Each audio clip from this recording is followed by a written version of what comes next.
Another day, another J. Fern's wife story. Dinala na rin ni J. Fern ang aming 7 times winner broodcock sa range area kasama ng mga pulet. Hindi pa namin sinasalang ang aming 7 times winner broodcock kaya dinala muna ni J. Fern sa range area dahil lagi lang naka-scratch pen dito. Matamlay nga ang aming 7 times winner broodcock dahil matagal na siyang nakalagay sa scratch pen. Mas maganda pa rin talaga kapag naalpasan ang manok dahil mas sisigla sila. Mukhang masaya ang aming 7 times winner broodcock sa range area dahil 11 na pullets ang kasama niya doon. Tinurukan ng B-complex vitamins ang aming 7 times winner broodcock bago doon inalpasan.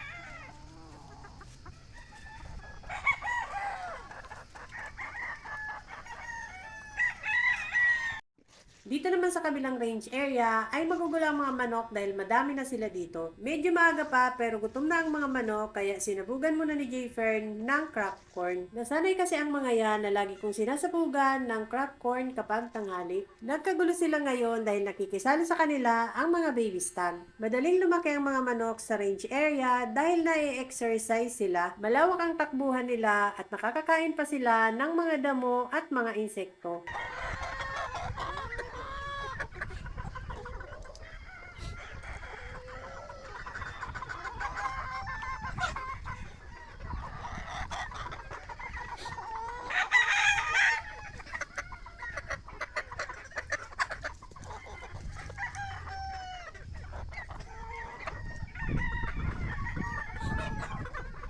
Maya-maya nga ay nagpatuka na si Richard ng mga manok at inuna niyang patukain itong nasa kabilang range area kung saan nandun ang aming 7 times winner broodcock at mga pulit. Habang nagpapatuka si Richard ng mga manok sa range area, nandito naman sa cording area si J. Fern at binibidyohan ang mga nakataling manok.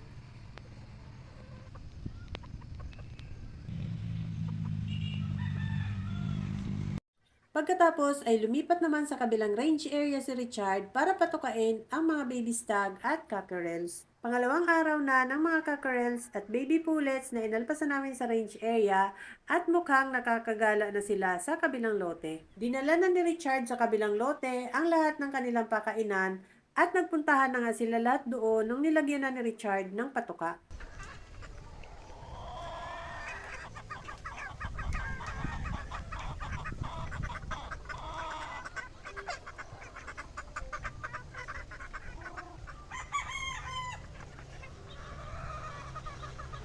Ito naman yung mga stag na bagong tali galing sa range area. Matatapang na nga itong mga white stag kaya ipinatali na ni J. Fern kay Richard sa cording area. Matatapang na nga sila nangahabol na ng mga kasama nila sa range area at namamalo. At nung inalpasan namin ang mga cockerels sa range area ay itinali na nga ang mga baby stag na matatapang na. Kaya lagi namin inaalpasan ang inahin dyan sa cording area para tumapang yung mga bagong taling stag.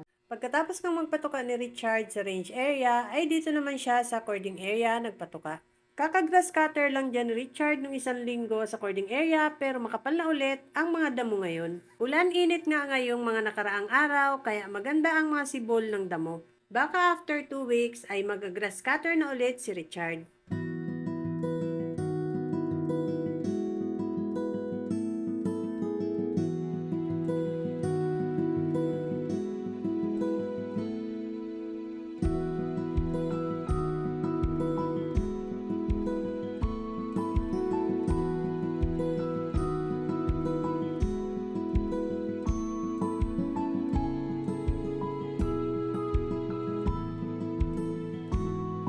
Mukhang nag-i-enjoy na nga si Tanda sa range area at nakikipagtakbuhan pa sa mga pulit. Ilang buwan din siyang nasa scratch pen lang at hindi siya nakakalipad. Magmula nung inalpasan si Tanda sa range area ay hindi na lumiliban ang mga pullets papunta sa cording area. Nakakak na kasi ang mga pullet na yan kaya malapit ng mangitlog ang mga yan kaya naghanap na ng mga broodcock.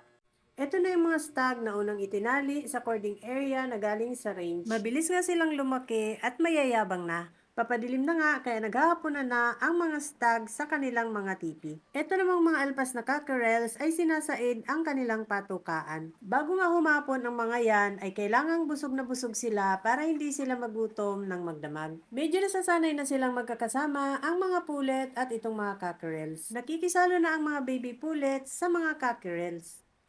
Pinalitan ni Richard yung ilaw dito sa gitna ng cording area dahil pinasok ng tubig yung bulb, aandap-andap na ang ilaw. Kaya nilagyan ni Jayfer ng electrical tape yung kapalit na bulb para hindi pasukin ng tubig. Kaya ngayon ay maliwanag na ulit sa manukan kapag gabi. Ito namang tornado hatch broodhen ay inalpasan muna ni Jayfern dito sa backyard. Kaya inalpasan niya ni Jayfern dahil sobrang laki na ng katawan niya at mabigat na siya. Kapag alpas ay makakalipad siya at makakatakbo dyan. Hindi humahapon sa puno ang broodhen na yan, dyan lang siya sa baba magdamag. Natakot si Jayfern na baka dakmain ng pusa kaya sa fly pen niya na nilagay. May isang cockerel na naiwan ditong alpas. Ito namang dalawang sisiw na magkasama ay hindi na pwedeng pagsamahin doon sa tatlo nilang kasama dahil nagpapaluan na. Kaya itong dalawa ay dyan na namin sa screen nilagay para safe sila sa pusa. Nasa screen sila paggabi, pag umaga naman ay nasa scratch pen. Ito naman yung mga dati nilang kasamang mga cockerels. Nagpapaluan na sila kaya iniwalay na namin yung dalawa sa kanila. Itong tatlo ay naiwan sa multipurpose pen at kapag umaga, nilalagay din namin sa scratch pen kapag maganda ang panahon. Ito namang mga baby pullets na apat ay itinira ni Jayfern, mga kapatid dyan, nung pinaghiwalay kong mga cockerels. Pwede na sanang alpasan yan dito lang sa backyard kaya lang nag-uulan ngayon. Mabilis silang lumaki kahit nandyan lang sa multipurpose pen pero mas lalong bibilis siyang lumaki kapag sila'y naalpasan. Dahil kapag alpas ang mga yan ay makakatakbo at makakalipad na. Nasa kabilang pinto naman yung mga anak ng aming bulik. Hindi ko pa alam kung babae or lalaki ang mga bulik na yan. Nakakatuwa ang mga sisiw na ito dahil hindi pa sila nagpapaluan. Every 2 days na ako nagbibigay ng vitamins sa waterer nila. Ito naman nasa kabilang pinto ay 2 pinto ang binuksan dahil laging nag-aawayan ang mga cockerels at baby pullets dito. Pwede na ring alpasan ang mga cockerels na ito at mga baby pullets para masanay na silang alpas bago dalhin sa range area. Malapit na rin itong alpasan dito. Hindi malalaki na ito. Ito naman yung mga dating nasa brooder at nilipat na namin dito sa multipurpose pen. Madami sila kaya 2 pinto din dyan ang binuksan namin. Kaya lang laging nagpapaluan ng mga sisiw na yan kaya may crates doon sa loob ipinapasok ko ang mga sisiw na namamalo. Halo-halo kasi ang mga sisiw na ito, may anak ng white at may anak ng black, lagi silang nagpapaluan. Kaya ibabalik ko ang partition dyan sa multipurpose pen para paghihiwalayin ko yung mga anak ng black at yung mga sweater. Sana hindi na sila mag-awayan kapag pinaghiwalay na dahil hindi pa pwedeng alpasan yan dahil maliliit pa sila. Tahimik sila ngayon dahil tinakluban ko ng crates yung mga namamalong sisiw. That's all guys. Thank you so much for watching. Please like, share, and follow for more. See you on my next video. Bye!